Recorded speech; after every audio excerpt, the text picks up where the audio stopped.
Guys, it's your boy psycho BBX और मैं ready हूँ दूसरे ट्यूटोरियल के साथ, जो कि है टिस। टिस का मतलब हाई हैट ट्यूटोरियल।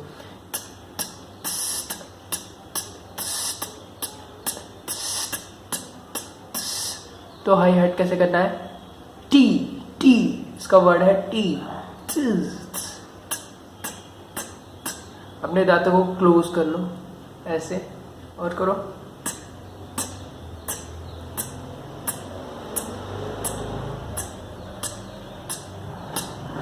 इसको आप टी एस भी कर सकते हो।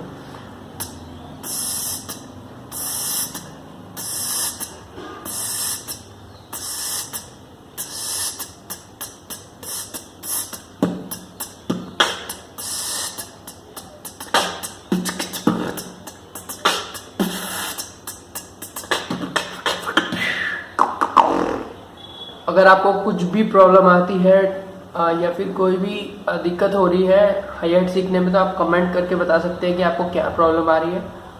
और जब तक के लिए बाय गाइस, मिलते हैं अगले वीडियो में, जो कि रहेगा तीसरा यानी स्नेयर। तो सी यू गाइस।